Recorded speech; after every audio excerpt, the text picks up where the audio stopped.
Hello friends, the reading capsule पर आप सभी का दिल से स्वागत है। क्या आपने कभी सोचा है कि हम सुख के पीछे भागते हैं लेकिन अक्सर दुख से ही क्यों टकराते हैं? क्या वाकई कोई ऐसी जगह है जहां न सुख है न दुख, सिर्फ एक गहरी शांति और आनंद? आज हम जानेंगे ओशो की किताब bliss living bind happiness and mystery के जरिए कि असली आनंद क्या होता है और उसे कैसे जिया जा सकता है। वीडियो के अंत तक आपके सोचने का तरीका बदल सकता है। तो चलिए शुरुआत करते हैं एक गहरी यात्रा की, भीतर की ओर। चैप्टर 1, सुख दुख का झूला और असली आनंद की तलाश। ओशो इस अध्याय की शुरुआत एक बुनियादी लेकिन गहरे सवाल से करते हैं। क्या आप खुश हैं? और फिर तुरंत पूछते हैं, और अगर हैं तो क्या वह खुशी स्थायी है? इस अध्याय में ओशो हमें यह समझाने की कोशिश करते हैं कि हम जिन चीज़ों को खुशी समझते हैं वे दरअसल दुख का बीज लेकर आती हैं। उदाहरण के तौर पर, जब हमें कोई पुरस्कार, तारीफ या उपलब्धि मिलती है, हम बहुत खुश होते हैं, लेकिन यह खुशी टिकती नहीं। जल्द ही वही मन कुछ नया चाहता है और अगर न मिले तो दुख जन्म लेता है। ओशो कहते हैं, सुख और दुख दो छोर हैं एक ही झूले के।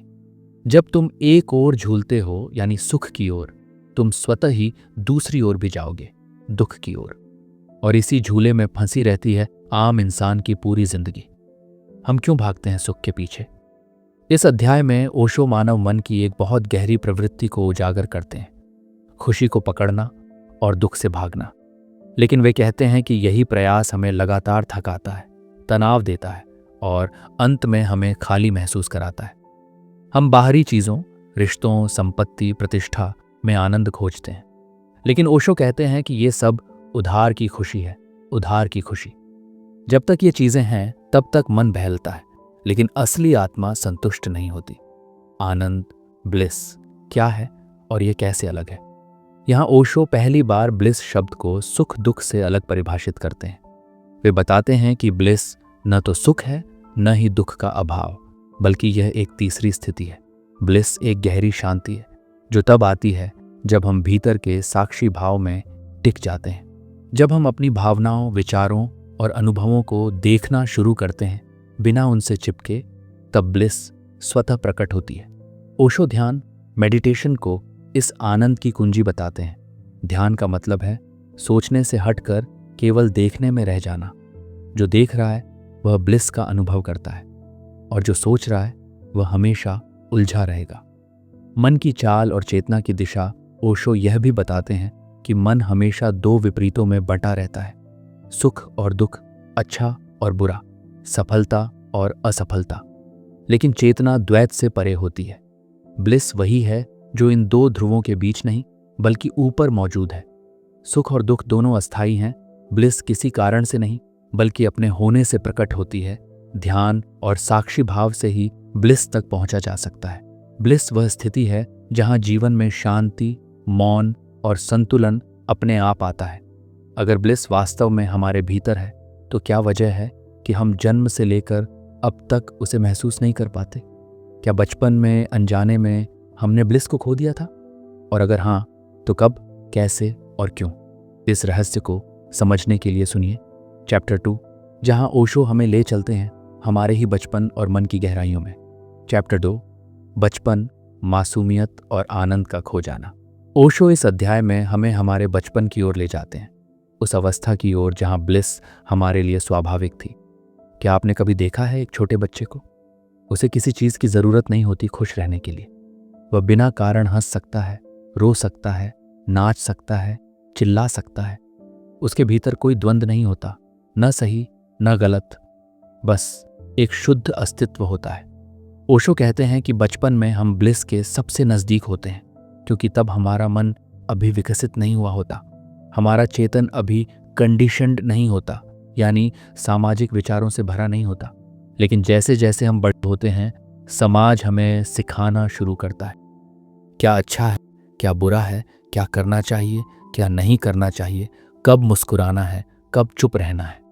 और इसी सिखाने की प्रक्रिया में हम धीरे धीरे अपने अंदर के ब्लिस को खोने लगते हैं। मासूमियत से व्यक्तित्व तक का सफ़र। ओशो कहते हैं कि हम सब एक मासूम, जीवंत ऊर्जा के साथ पैदा होते हैं, पर समाज हमें एक व्यक्तित्व पहनाता है। जैसे कोई नकाब। इस नकाब में शामिल होते हैं दूसरों की अपेक्षाएं, पुरस्कार और दंड की व्यवस्था, धर्म, नैतिकता और आदर्शों के नियम और अच्छा बनने का दबाव। इन सब के बीच हम खुद को भूल जाते हैं। हम ब्लिस को नहीं छोड़ते, ब्लिस हमसे छूट जाती है क्योंकि हमारा ध्यान बाहर की तरफ चला जाता है। हम किसे सुनते हैं, खुद को या समाज को? इस अध्याय में ओशो एक गहरी बात कहते हैं।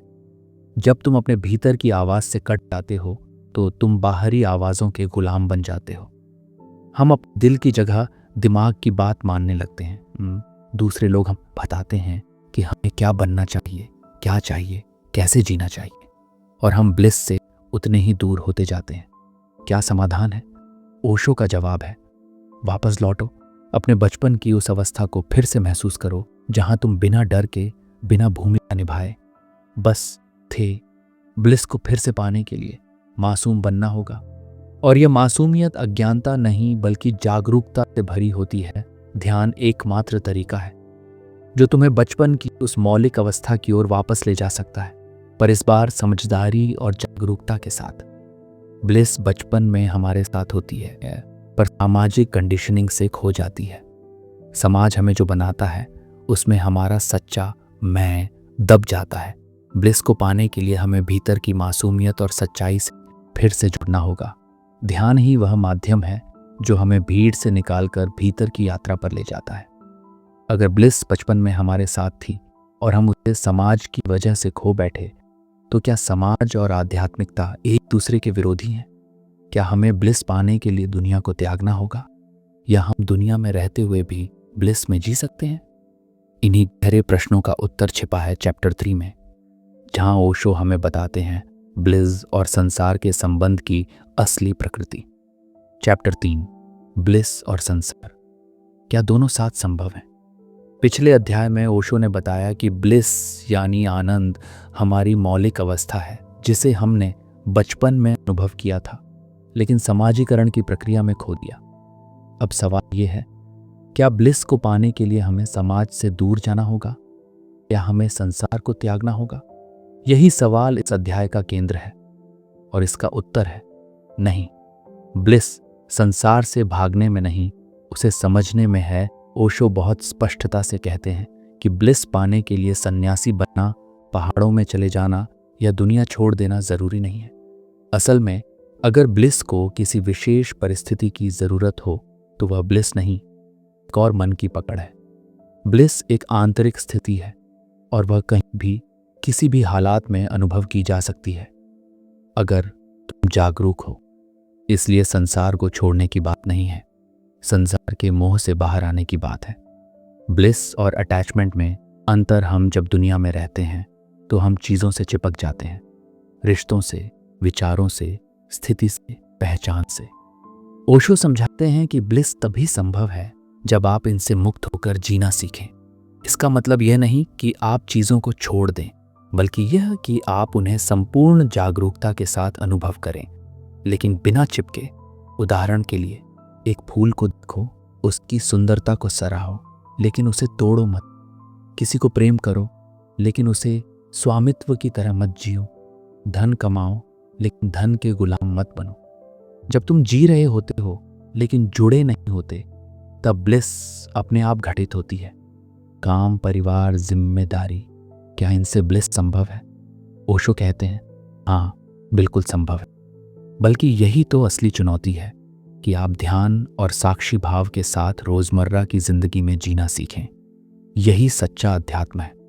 ध्यान किसी गुफा में बैठकर आंखें बंद करने का नाम नहीं है, बल्कि दिन प्रतिदिन के हर क्रियाकलाप में पूरी तरह जागकर जीने की कला है।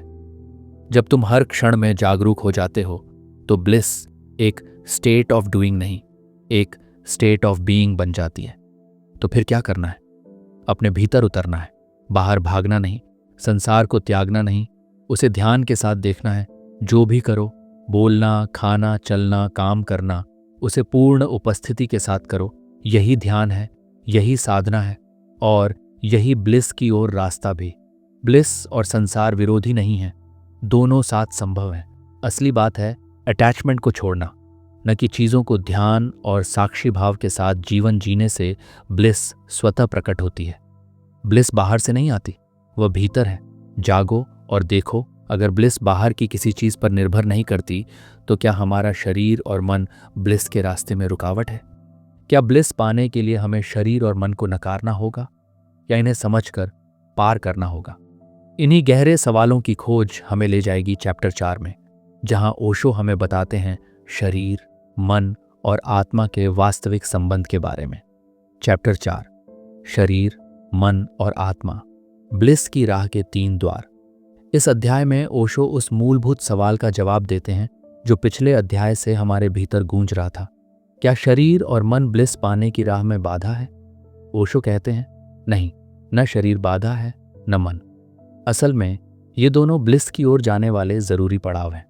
समस्या तब होती है जब हम शरीर और मन को ही सब कुछ मान लेते हैं या उन्हें पूरी तरह नकार देते हैं। 1. शरीर, ब्लिस का पहला द्वार। ओशो कहते हैं कि शरीर कोई दुश्मन नहीं है, बल्कि प्रकृति की एक अनमोल रचना है। जिस तरह एक वाद्य यंत्र की तारों से संगीत निकलता है, उसी तरह ब्लिस का पहला स्पर्श भी शरीर के माध्यम से ही आता है, यदि हम उसे समझें, स्वीकार करें और उसके साथ सामंजस्य रखें। लेकिन समाज हमें क्या सिखाता है? शरीर को दबाओ, नकारो, उसकी इच्छाओं से भागो। और जब हम ऐसा करते हैं तो शरीर से हमारा संबंध टूट जाता है। हम उसमें असंतुलन, बीमारी और मानसिक संघर्ष को न्योता देते हैं। ओशो कहते हैं, शरीर को प्रेम से देखो, समझ से जियो, तभी वह ब्लिस की ऊर्जा बन सकता है। 2. मन, ब्लिस का दूसरा द्वार। अब बात आती है मन की। मन विचार करता है, कल्पनाएं रचता है, डरता है, उम्मीद करता है, याद करता है। ब्लिस की राह में मन एक भटकाव भी हो सकता है और साधन भी।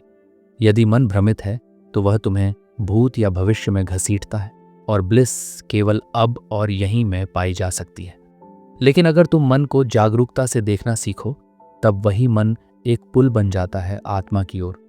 ओशो ध्यान का महत्व यहीं बताते हैं। ध्यान मन को दबाने का नहीं, बल्कि देखने का अभ्यास है। जब तुम सोच को देखना शुरू करते हो बिना हस्तक्षेप किए, तब सोच की पकड़ ढीली पड़ती है और ब्लिस उभरने लगता है। 3. आत्मा, ब्लिस का अंतिम स्रोत। शरीर और मन को पार करते हुए जब तुम भीतर उतरते हो तो तुम स्व से मिलते हो, आत्मा से।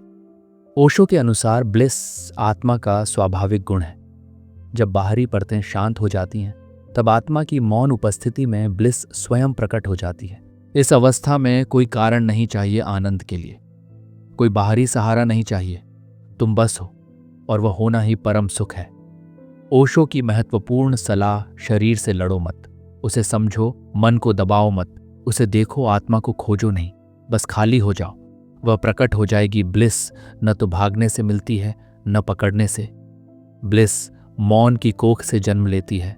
ब्लिस पाने के लिए शरीर, मन और आत्मा तीनों को संतुलन में लाना जरूरी है। शरीर बाधा नहीं है, वह साधन है। यदि जागरूकता से जिया जाए, मन को नियंत्रित नहीं, समझना है, आत्मा से जुड़ना कोई प्रयास नहीं, ये एक सहज जागृति है। अगर ब्लिस आत्मा की गहराई में छिपी है, तो क्या हमारी नींद, हमारे स्वप्न और अचेतन मन हमें ब्लिस से दूर रखते हैं? क्या ब्लिस पाने के लिए हमें जागने के अलावा अपने अचेतन को भी शुद्ध करना होगा? इन्हीं गहरे सवालों का उत्तर मिलेगा चैप्टर 5 में, जहां ओशो हमें मन के गहरे तहखानों की यात्रा पर ले चलते हैं। चैप्टर 5, अचेतन मन, ब्लिस के मार्ग की छाया। ओशो इस अध्याय की शुरुआत एक तीखे कथन से करते हैं। तुम जागे हुए नहीं हो, तुम सिर्फ जागने का भ्रम पाले हुए हो। हम सोचते हैं कि हम सचेत हैं, लेकिन असल में हमारा ज्यादातर जीवन अचेतन, अनकॉन्शियस माइंड के हाथों नियंत्रित होता है। और जब तक हम अचेतन को समझते नहीं, ब्लिस एक कल्पना मात्र बनी रहती है, अनुभव नहीं बन पाती। अचेतन क्या है? ओशो बताते हैं कि अचेतन मन वह हिस्सा है जहां दबाई हुई इच्छाएं रहती हैं, अधूरी भावनाएं जमा होती हैं, बचपन के डर और दुख छुपे होते हैं, समाज द्वारा अनुचित ठहराई गई बातें दबी हुई होती हैं। ये सब हमसे छिपी होती हैं, लेकिन हमारा व्यवहार, सोच और संबंध इन्हीं से संचालित होते हैं। हम सोचते हैं कि हम स्वतंत्र रूप से निर्णय ले रहे हैं, लेकिन हकीकत में हम पुराने अनुभवों और दबी भावनाओं के हिसाब से प्रतिक्रिया दे रहे होते हैं। कैसे होता है ब्लिस से अलगाव? जब हमारे भीतर इतने सारे दबी हुई भावनाएं और विचार भरे होते हैं तो ब्लिस की वह मौन शांत तरंग दब जाती है। ओशो इसे बहुत सुंदर ढंग से समझाते हैं। तुम एक शांत झील हो, लेकिन ऊपर से पत्थर फेंक फेंक कर उसे लगातार हिला रहे हो। जब तक ये पत्थर यानी अचेतन की हलचलें चलती रहेंगी, तब तक तुम्हें झील की गहराई में छिपा ब्लिस नहीं दिखेगा। ध्यान, अचेतन का दर्पण तो समाधान क्या है? ओशो कहते हैं, ध्यान ही वह साधन है जो अचेतन को सतह पर लाता है। बिना डर, बिना विरोध, सिर्फ साक्षी भाव से देखने की क्रिया। ध्यान का मतलब है अपने विचारों को देखना, अपने डर, कामनाओं, वासनाओं को पहचानना, उन पर प्रतिक्रिया किए बिना केवल देखना। ये देखने की प्रक्रिया ही अचेतन को प्रकाश में लाती है। और जब कोई चीज प्रकाश में आती है, वह स्वतः ही रूपांतरित हो जाती है। भावनाओं का दमन नहीं, उनकी समझ जरूरी है। ओशो बार बार चेतावनी देते हैं, ब्लिस रिप्रेस, दमन से नहीं, अवेयरनेस, जागरूकता से आती है। यदि तुम गुस्से को दबाते हो, वह और गहरा होकर भीतर जहर बनता है। लेकिन अगर तुम उसे पूरी होश में देखो, वह पिघल जाता है। ध्यान तुम्हारे अचेतन को साफ करता है ताकि ब्लिस का सूरज बिना किसी धुंध के भीतर चमक सके। अचेतन मन हमारे व्यवहार, सोच और अनुभव को गहराई से प्रभावित करता है। ब्लिस को अनुभव करने के लिए हमें अचेतन की सफाई करनी होती है। ध्यान ही वह विधि है जो अचेतन को प्रकाश में लाता है। ब्लिस रिप्रेशन से नहीं, अवेयरनेस से आती है। अपने भीतर के हर कोने को जागरूकता से देखना ही असली साधना है। अगर ब्लिस का रास्ता हमारे भीतर से होकर जाता है, तो क्या हम वास्तव में अपने स्व को जानते हैं, या जो कुछ हम समझते हैं वह केवल यादों, कंडीशनिंग और झूठी पहचान का ढांचा है? क्या ब्लिस को पाने के लिए हमें स्वयं के भ्रम को तोड़ना होगा? और अगर हां, तो मैं कौन हूं? इसका उत्तर कैसे मिलेगा? इन्हीं सवालों के साथ हम प्रवेश करेंगे चैप्टर 6 में, जहां ओशो हमें खुद की पहचान के भ्रम और उसके पार की यात्रा पर ले जाते हैं। चैप्टर 6, मैं कौन हूं? ब्लिस की खोज की असली शुरुआत। ओशो इस अध्याय में एक बुनियादी लेकिन बेहद क्रांतिकारी सवाल से हमें झकझोरते हैं। क्या तुम जानते हो कि तुम कौन हो? और वे खुद ही इसका जवाब भी देते हैं, नहीं, तुम नहीं जानते, तुम केवल मानते हो कि तुम जानते हो। यह अध्याय ब्लिस की यात्रा में एक निर्णायक मोड़ है। यह वह मोड़ है जहां व्यक्ति बाहर की दुनिया से हटकर भीतर के स्व की परतों को खंगालना शुरू करता है। हम जो समझते हैं वो मैं है, वो क्या है? ओशो कहते हैं कि हम जिन बातों को अपनी पहचान समझते हैं, जैसे कि नाम, जाति, धर्म, शिक्षा, प्रोफेशन, रिश्ते, यादें, ये सब भीतर से नहीं आते, ये बाहर से दिए गए हैं। समाज से, परिवार से, व्यवस्था से। हमने जो कुछ सीखा है उसे ही अपना स्वयं मान लिया है। लेकिन ये सब कंडीशनिंग है, और ब्लिस कंडीशनिंग में नहीं, स्वतंत्रता में मिलती है। स्व छवि बनाम वास्तविक स्व। ओशो हमें यह समझाते हैं कि हमारे भीतर एक झूठी स्व छवि, फॉल्स सेल्फ बनी हुई है, जो लगातार समाज की अपेक्षाओं के अनुसार जीती है। दूसरों की नज़र में अच्छा बनना, संस्कारी दिखना, सफल कहलाना, और सबसे बड़ी बात, मैं सही हूं साबित करना। हम इस झूठी छवि को इतना ओढ़ लेते हैं कि असली मैं को कभी जान ही नहीं पाते। यही कारण है कि ब्लिस दूर रह जाती है, क्योंकि ब्लिस सत्य से आती है, नकलीपन से नहीं। मैं कौन हूं? एक साधना, एक प्रक्रिया। ओशो कहते हैं कि यह प्रश्न, मैं कौन हूं, सिर्फ एक दार्शनिक सोच नहीं है, यह एक अंतर्दृष्टि की साधना है। जब आप बार बार इस प्रश्न के साथ बैठते हैं, ध्यान में उतरते हैं, अपने भीतर के विचारों, भावनाओं और छवियों को देखते हैं, तो धीरे धीरे सब परतें गिरती जाती हैं और अंत में एक मौन, एक उपस्थिति बचती है जो शुद्ध चेतना है।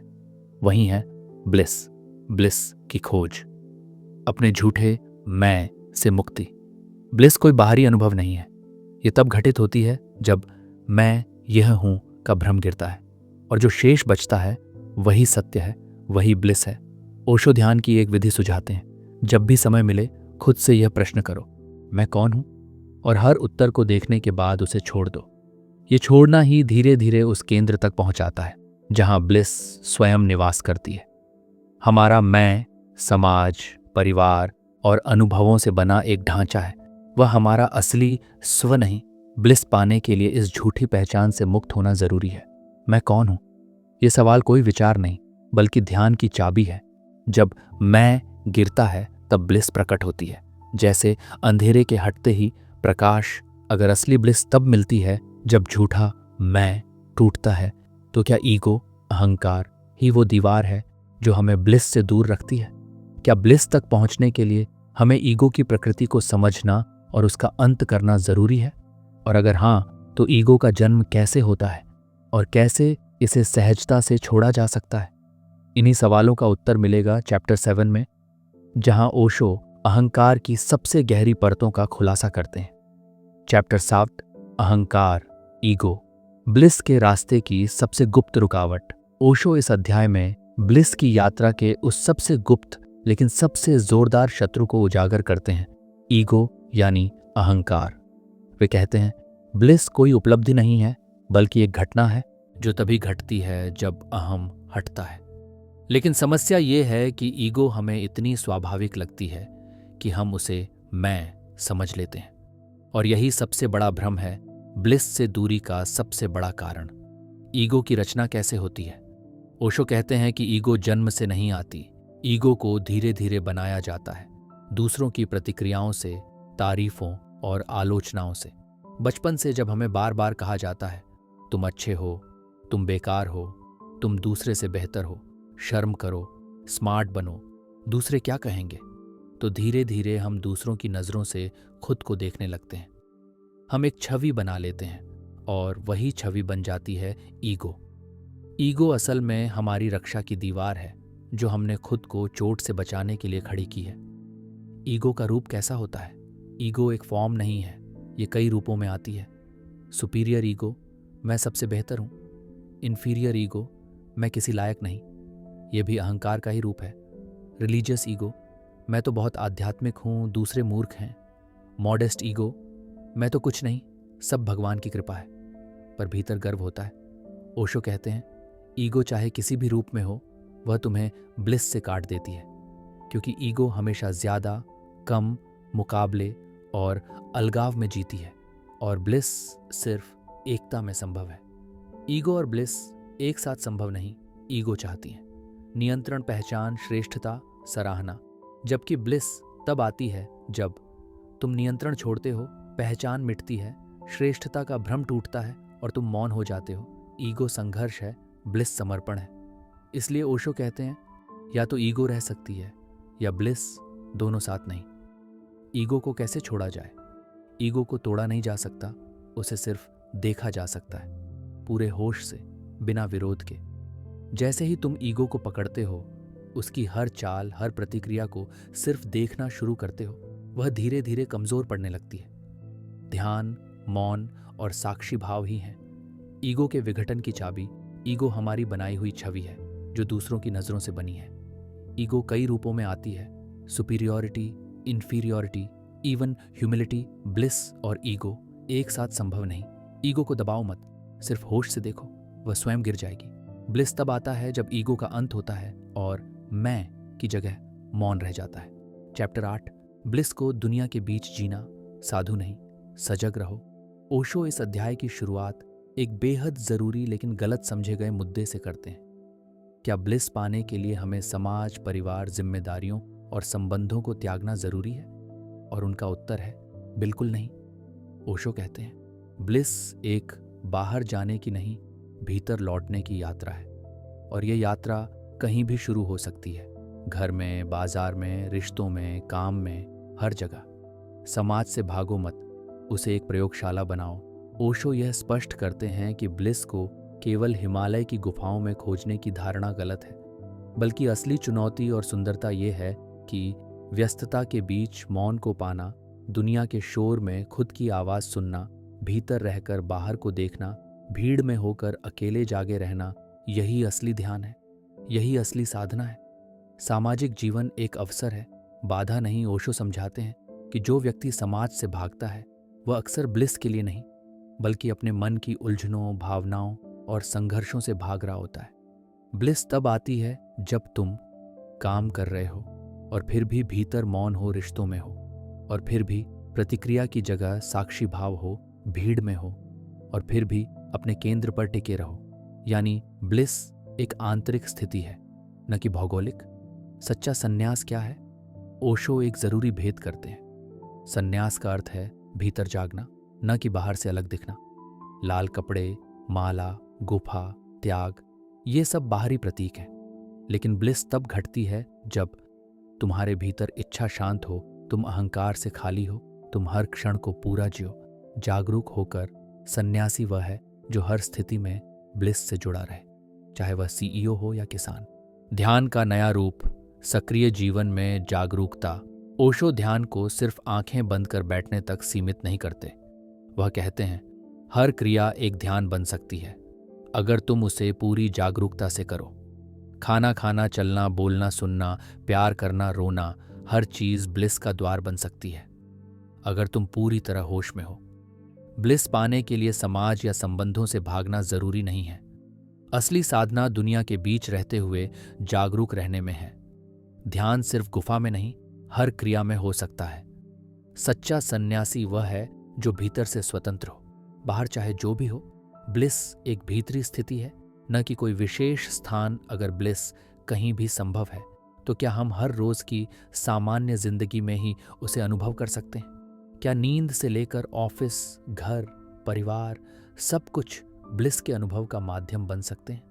और अगर हाँ, तो ब्लिस को दिन प्रतिदिन के जीवन में उतारने के लिए कौन सी व्यावहारिक विधियां हैं?